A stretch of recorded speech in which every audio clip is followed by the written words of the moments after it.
Hi friends, welcome to Macworld. So ఈ వీడియోలో ఏంటంటే we are going to decode the paper of TS. So మొన్న జరిగిన TS ESET paper ఏంటంటే I'm going to decode. So first పార్ట్లో వచ్చి I'm going to decode chemistry. So questions అనేవి ఎలా అడిగాడు, so what are the topics that we have covered. Let's have a look in that. Question number 1. So the electronic configuration of Na plus. So what is the electronic configuration of Na plus? So first sodium enta number is 11. So 1s2, 2s2, 2p6, 3s1, 2p6 and 3s1. So but Ns plus అని అన్నాడు కాబట్టి so it is an ion. So 1 electron will be removed. So ఇది 3s0 అయిపోతుంది. So 1s2, 2s2, 2p6, 3s0. This is the correct answer. Next question, number of sigma and pi bonds present in nitrogen molecule. So N3 nitrogen molecule lo enni sigma and pi bonds untayante, it consists of 1 sigma and 2 pi bonds. 1 sigma and 2 pi bonds. This is one, first bond is sigma bond and the other 2 bonds are pi bonds. So the answer is 1 sigma 2 pi is the answer. Next question, what is the oxidation number of Mn in KMnO4? So manganese యొక్క oxidation number ఎంత, potassium permanganate లో అడిగాడు. So we should calculate. Let Mn be x. So x plus K ఎంత, potassium is +1 minus oxygen is -2. So there are 4 oxygens. So 4 into -2 that is equal to 0. Okay, x plus 1 okay, x plus 1 sorry plus ikkada minus 8 is equal to 0. X is equal to +7. Okay, x is equal to +7. This is the answer. Okay, next question, find the molarity of solution which contains 20 grams of sodium hydroxide in 100 ml of solution. Okay, ఇప్పుడు ఏంటంటే మనకి molarity అడిగాడు. So what is the formula of molarity? Molarity is equal to what is the formula? Weight of the solute by, not getting it, yes, weight of the solute by gram molecular weight. Weight of the solute by gram molecular weight into 1 by volume. So volume will be in liter. So weight of the solute and ichadu manaki 20 grams. So please excuse me for my handwriting, I couldn't write here. So gram molecular weight of NaOH is 40. So I am going to calculate that here, NaOH. So that is 40. Please pardon me for my handwriting. Okay, into, so 1 by volume is given as 100 ml. So మనం litres లోకి change చేయాలి కదా. So 100 ml in liters అంటే 100 by 1000. So that is 0.1. Okay, 21s are 22s are. So 1 by 0.1 is nothing but 10 by 2. So this answer is 5 molar. Okay, 5 molar is the answer. Next question, equivalent weight of sulfuric acid, H2SO4, equivalent weight of sulfuric acid. So equivalent formula is molecular weight by number of replaceable hydrogens. Okay, so molecular weight of H2SO4 is nothing but H2 kabatti 2 plus sulfur is 32 and then oxygen is O4 kabatti, so 64 by so H2SO4 basicity is nothing but it is 2. So molecular weight by basicity is also another formula. So 64 is nothing but, so 64 plus 32 plus 2, so that is 98. So 98 by 2 is 49 grams. So almost all solutions నుంచి వచ్చిన 2 questions కూడా చాలా ఈజీగా ఉన్నాయి. Basic molarity formula అలాగే మనకి equivalent wait మీద అడిగాడు క్వశ్చన్. సో ఈజీగా ఉన్నాయి క్వశ్చన్స్ అన్ని కూడా. ఈ 2 క్వశ్చన్స్ కూడా I covered in my previous videos, ఈ మోడల్స్ అనేవి. Okay, next which are the following is not a buffer solution. ఇది ప్రీవియస్ ఇయర్ పేపర్ పిట్ అనమాట. నాట్ ఏ బఫర్ సొల్యూషన్ అనేది NaOH plus NaCl is not a buffer solution. So మీరు previous papers అన్నీ కూడా ఒకసారి refer చేస్తే మీకు తెలుస్తుంది. And also I explained it in my video also. నేను ఈ క్వశ్చన్ చేశాను. ఓకే, సో ఒకసారి చూసుకోండి మీరు కూడా. అండ్ క్వశ్చన్స్ అయితే చాలా ఈజీగా ఉన్నాయి. Especially chemistry part is very easy. So మీరు అన్నీ చేసేలాగే ఉన్నాయి క్వశ్చన్స్ అన్నీ కూడా. Next, ionic product of water. ఇక్కడ స్టేట్మెంట్స్ ఇచ్చాడు. They have given me 2 statements, statement A and statement B. I have to predict that which statement is correct and which statement is incorrect. Okay, so ionic product of water is 1 into 10 power of minus 14, which is very true kada, so it is correct. Then pH value of neutral solution, yes, pH value of neutral solution is 7. So if it is less than 7 it is acidic, and it is greater than 7 it is basic. So equal to 7 అయితే neutral. So rendu అయితే statement A is correct, statement B is correct. So both the answers, both the statements are correct is the answer. Okay, next question. What is the pH of 10 power of minus 3 molar HCl solution? So pH is equal to enti, pH is equal to formula minus log of H plus. Okay, minus log of H plus. So minus log of, so what is the given H plus here? 10 power of minus 3. So log lo power lo unte it will come before, so minus into minus 3 log 10 base 10. So log 10 base 10 value is 1. So minus 3 into 3, minus into minus 3 is 3. So the answer is 3. log 10 base 10 value 1 అయిపోతుంది కాబట్టి 3 అనమాట. So the answer is 3. Very easy question. Okay, next question. So ఇక్కడ 2 statements ఇచ్చాడు. So again I have to answer that which statement is correct and which statement is incorrect. Flux plus slag is equal to gangue అన్నాడు. So it is not correct. So flux plus gangue is equal to slag, ఇది correct అనమాట. So flux plus slag అనేది అది రివర్స్లో ఇచ్చాడు. So it is wrong. So statement B is correct and A is incorrect. Option D is the correct answer. So every question is easy మీరు చూసుకున్నట్లయితే. Next, composition of brass alloy. So brass alloy యొక్క composition ఏంటి అని అడిగాడు. So it is copper 40%, copper అనేది 60%, పాడన్ మీ 60%. Okay, copper అనేది 60%, అలాగే zinc అనేది 40%. ఓకే, జింక్ అనేది 40%. Okay, so this is the answer. Okay, this is the composition of brass alloy. Alloys అన్నీ కూడా ఒక్కసారి చెక్ చేసుకోండి ఎగ్జామ్కి వెళ్ళే ముందు. నెక్స్ట్ వచ్చి ఈఎంఎఫ్. సో ఎలక్ట్రోకెమిస్ట్రీ అనేది పార్ట్లో మనం సమ్స్ అనేవి చాలా తక్కువ డిస్కస్ చేసాం. సో ఇది ఎలా చేయాలి అంటే, so EMF of a cell అని ఇచ్చాడు. So EMF of a cell ఏమవుతుంది, it is nothing but E naught of cell is equal to E cathode minus E naught of cathode minus E naught of anode. So E naught of cathode is nothing but ఏంటి, E naught of AgCl by Ag, అలాగే minus E naught of anode దగ్గర ఏముంటుంది, H2 by HCl. Okay, AgCl ఎంత ఇచ్చాడు, 0.222 minus H2ది ఏంటంటే 0 అనమాట. So H2 యొక్క EMF ఎంత అంటే 0. So 0.222 is the answer. 0.222 volt is the answer. Okay, next question. The standard reduction potential.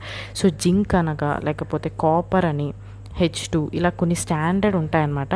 So ఇలాంటి కొన్ని స్టాండర్డ్ యొక్క రిడక్షన్ పొటెన్షియల్స్ అనేవి చదువుకొని వెళ్తే మంచిది. So that's what I want to say. So జింక్ది ఎంత అంటే 0.76 volt. Okay, next question. Yes, which are the following is a primary factor influencing the rate of corrosion. So corrosion అవుతుంది కదా, రస్ట్, అలాగే కొరోషన్ అవుతుంది కదా ఐరన్ ఆర్ సంథింగ్ మెటీరియల్స్కి. So దేనివల్ల ఏ factor which is a primary factor కరోజన్ని increase చేసే ఫ్యాక్టర్ ఏది అంటే pHఆ, టెంపరేచరా, పాలరైజేషన్ ఆఫ్ ఎలక్ట్రోడా, nature of the మెటలా. So it mainly depends on nature of the metal. Because ఎందుకు నేచర్ ఆఫ్ ది మెటల్ అంటున్నామంటే, సో మెటల్ అనేది చేంజ్ అవుతుంటే, ఫర్ ఎగ్జాంపుల్ అల్యూమినియం తీసుకుంటే అల్యూమినియం అలాగే ఐరన్, సో రెండింటికి ఎలా ఉంటుంది, it depends upon the material. So aluminium and దాని మీద డిపెండ్ అవుతుంది తప్ప it does not depend on pH, temperature and polarization of the electrode. So అల్యూమినియమా, స్టీల్ అలా కొన్ని వాటికి రస్ట్ అవుతుంది, కొన్ని రస్ట్ ఉండవు. అంటే ఏంటి, because of the nature of the material. So ఆ మెటీరియల్ యొక్క నేచర్ బట్టి it depends. Okay, next question. Impressed voltage is an example of. So impressed voltage అనేది ఎక్కడ is an example of cathodic protection. So cathodic protection అనేది impressed voltage method is an example of cathodic protection. Okay, next question. Indicate the right chemical equation for the removal of temporary hardness of water. So equations అనేవి జాగ్రత్తగా check చేసుకోండి ఎగ్జామ్కి వెళ్ళే ముందు. Temporary hardness of water అలాగే permanent hardness of వాటర్లో తీసుకున్నైతే Clark process, permitted process ఇవన్నీ ఉంటాయి కదా, ఈ ఈక్వేషన్స్ అన్నీ కూడా ఒకసారి చూసుకోండి. Okay, next. సో ఇందులో ఏంటంటే CaHCO3 twice gives rise to CaCO3 plus CO2 plus H2O. So water అలాగే కార్బన్ డైఆక్సైడ్ అలాగే కాల్షియం కార్బోనేట్ అనేది రిలీజ్ అవుతుంది. Okay, this is the correct answer. Next question. Indicate the hardness of water in degree French and degree Clark when the degree of hardness of water is 250 ppm. So 250 ppm అని ఇచ్చాడు. I'm going to give a formula for this. So ఈ formula ఎవరికైనా తెలియకపోతే please note it down. ఈ formula చాలా important. 1 ppm is equal to 0.07 degree Clark.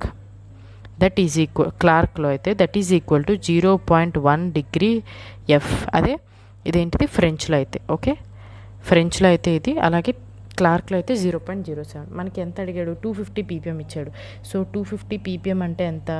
250 into 0.07. 250 into 0.07 ఎంత?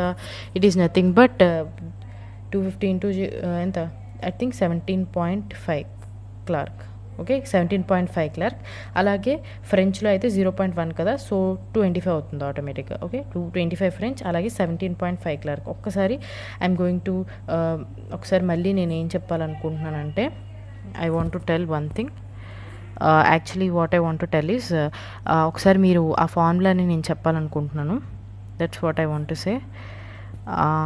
1 second. Yes, formula ఏంటి అంటే 1 ppm is equal to 0.07 Clark. Okay, అలాగే 1 ppm is equal to 0.1 degree French. Okay, ఇది formula, basic conversion.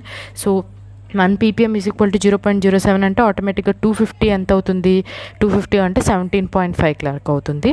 అలాగే 250 ppm అంటే ఎన్ని ఫ్రెంచ్ అవుతుంది? 25 ఫ్రెంచ్ అవుతుంది. Okay, next question. What is the hardness of sample of water in ppm of CaCO3 which contains 29.2 mg of MgHCO3 twice per liter. So ఈ question hardness మీద ఇచ్చాడనమాట. So మనం calculate చేయాలి. So hardness is equal to formula ఏంటంటే weight of salt by gram molecular weight into 100. So this is the formula for calculating hardness. So weight of the salt ఎంత ఇచ్చాడు మనకి? 29.2 by gram molecular weight of MgHCO3 twice ఎంత అంటే 146. Okay, mg అంతా mg12 కాబట్టి so 24 plus next hydrogen ఎంత 2, ఎందుకంటే బేస్లో 2 ఉంది. అలాగే కార్బన్ ఎంత? Carbon is nothing but 24. Okay, అలాగే ఆక్సిజన్ ఎంత? Oxygen is nothing but 48. But 3 ఉన్నాయి కదా, 3 అదే 16 into 3 is 48, బట్ ఇంటూ 2 చేయాలి బికాస్ బేస్ 2 ఉంది కాబట్టి. సో 96. సో టోటల్ 146 వస్తుంది. 96 plus 24 is 100, 120, 122. Okay, I think I'm correct. 24. Okay, 24 and 2. Okay, next mg ఒక 24 ఉంది కదా, సో mg ఒక 24. అలాగే హైడ్రోజన్ 2. కార్బన్ ఎంత? Carbon I have left I think so. Yes, carbon ఎంత? 24. అలాగే I have left anything I think so. So ఒక నిమిషం. సో mg ఎంత? mg is nothing but 24. అలాగే హైడ్రోజన్ ఎంత? హైడ్రోజన్ 2 ఉన్నాయి కాబట్టి 2. ఓకే, ఎస్, సరిపోయింది. 96 plus 24 is 120, 122, 122 plus 24 is 146. Okay, into 100.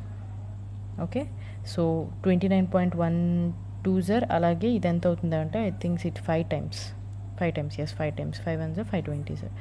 So the answer is 20 mg. Okay, next question. Which are the following statements is false? So ఏంటి false అని అడిగాడు. Addition polymer weight, molecular weight rises steadily through the reaction. Yes, it is very correct అండి. Addition పాలిమరైజేషన్లో polymer molecular weight అనేది it steadily increases throughout the reaction.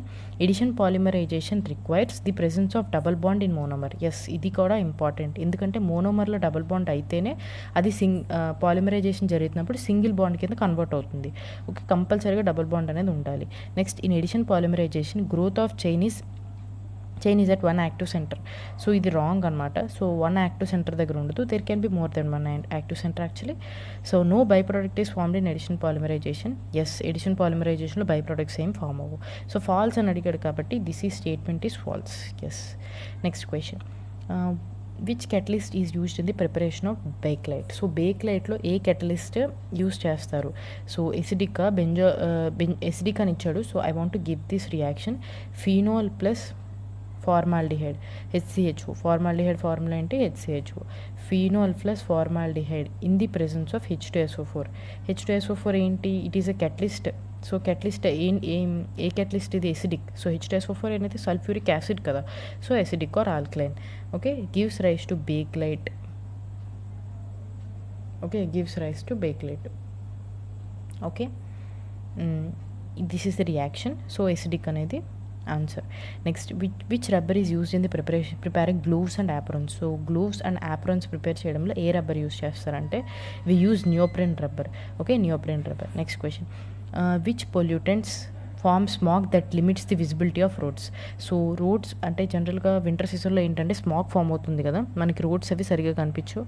So దానివల్ల accidents కూడా జరుగుతాయి maximum. So ఆ pollutants ఏవి, ఏ pollutants వల్ల స్మాగ్ అనేది ఫామ్ అవుతుంది అని అడుగుతున్నారు. సో ఆ స్మాగ్ ఫామ్ అవడానికి రీజన్ ఏంటంటే nitrogen oxides and hydrocarbons are the reason. Okay, next question, the permissible level of a poisonous pollutant in atmosphere is known as. So ఇది ఈ ఉన్నాయి కదా, ఈ డెఫినేషన్స్ అన్నీ కూడా ప్లీజ్ మీరు ఒక్కసారి ఎగ్జామ్కి వెళ్ళే ముందు నోట్ చేసి పెట్టుకోండి. సో నేను ఇక్కడ చెప్తాను ఏమేమి చదవాలన్నవి, ఒకసారి జాగ్రత్తగా చదువుకోండి. So the permissible level of a poisonous pollutant in atmosphere is known as threshold limit value. So దాని థ్రెషోల్డ్ లిమిట్ వాల్యూ అంటారు. అంటే ఏంటంటే ఎంతవరకు అయితే మ్యాక్సిమం అట్మాస్ఫియర్లో పాయిజనస్ పొల్యూటెంట్స్ ఉండడానికి ఛాన్స్ ఉందో, అంటే ఇంతవరకు ఉంటే ఓకే పర్వాలేదు అని అంటాము, దాన్ని థ్రెషోల్డ్ లిమిట్ వాల్యూ అంటాం అనమాట. ఓకే, ఒక్కసారి డెఫినేషన్స్ ఏంటంటే atmosphere, okay, atmosphere, hydrosphere, lithosphere, biosphere. Okay, ఇవన్నీ డెఫినేషన్స్ ఒకసారి చూసుకోండి వెళ్ళే ముందు, ఎందుకంటే కన్ఫర్మ్ ఒక క్వశ్చన్ వస్తుంది. అలాగే పొల్యూటెంట్ అంటే ఏంటి, పొల్యూటెంట్ అంటే ఏంటి, కంటామినెంట్ అంటే ఏంటి, పొల్యూటెంట్ అంటే ఏంటి, కంటామినెంట్ అంటే ఏంటి. నెక్స్ట్ రిసీప్టర్ అంటే ఏంటి, రిసీప్టర్, పొల్యూటెంట్, కంటామినెంట్, రిసీప్టర్. అలాగే సింక్ అంటే ఏంటి, BOD. ఓకే, BOD, BOD అంటే biological oxygen demand, COD chemical oxygen demand, TLV threshold limit value, carcinogens. So ఈ డెఫినేషన్స్ అన్నీ కూడా ఒకటి చూసుకుంటే కన్ఫర్మ్ ఒక బిట్ అనేది మీకు ఈ డెఫినేషన్స్ నుంచి అడుగుతాడు. Okay, next question. So same చెప్పాను కదా, అట్మాస్ఫియర్ నుంచి వచ్చింది క్వశ్చన్. అట్మాస్ఫియర్ అంటే ఏంటి? Atmosphere is nothing but it contains life saving oxygen. Atmosphere వల్లే మనం బతుకుతున్నాం, అందులోనే మనకు ఆక్సిజన్ అనేది ఉంది. హైడ్రో అంటే ఏంటి? Hydro is anything related to water. So water కాబట్టి it covers seas, rivers, oceans, lakes. Next lithosphere అంటే ఏంటి? Lithosphere is nothing but solid component ఏదైతే ఉందో లిథోస్పియర్ అంటాం. బయోస్పియర్ అంటే ఏంటంటే లివింగ్ ఆర్గనిజమ్స్. సో ఏవైతే లివింగ్ ఆర్గనిజమ్స్ ఉన్నాయో వాటిని బయోస్పియర్ అంటాం. So option B is the correct answer. Next question, which of the following is not a character of good fuel. So good fuel యొక్క character ఏది కాదు అని అడుగుతున్నాడు. The fuel burn with moderate velocity. So yes, ఇది good fuel యొక్క characteristic, but మనకి ఏది కాదు అని అడిగాడు. సో ఈ ఫ్యూయల్ ఎప్పుడు కూడా మోడరేట్ వెలాసిటీతో బర్న్ అవ్వాలి, అది ఒక గుడ్ ఫ్యూయల్కి ఉండాల్సిన characteristic. Okay, good fuel characteristics అన్నీ ఒక దగ్గర ఉంటాయి. So please read that. From fuels topic నుంచి ఉంటుంది, ఆ ఫ్యూయల్స్ టాపిక్ నుంచి ఫ్యూయల్ క్యారెక్టరిస్టిక్స్ ఉంటుంది. ఫ్యూయల్ క్యారెక్టరిస్టిక్స్ కంపల్సరీ చదువుకొని వెళ్ళండి. Okay, it should have the highest pyrometric effect. Yes, highest pyrometric effect ఖచ్చితంగా ఉండాలి. హై కెలోరిఫిక్ వాల్యూ ఉండాలి, అప్పుడు దాన్ని గుడ్ ఫ్యూయల్ అంటాం. సో లో ఇగ్నిషన్ టెంపరేచర్ అనేది ఉండకూడదు. గుడ్ ఫ్యూయల్కి ఎప్పుడు కూడా లో ఇగ్నిషన్ టెంపరేచర్ అనేది ఉండకూడదు. So this is wrong. And అలాగే నాట్ అన్నాడు కాబట్టి సో అకార్డింగ్ టు దట్ మన ఆప్షన్ ఇదే correct. Okay, next question, formation of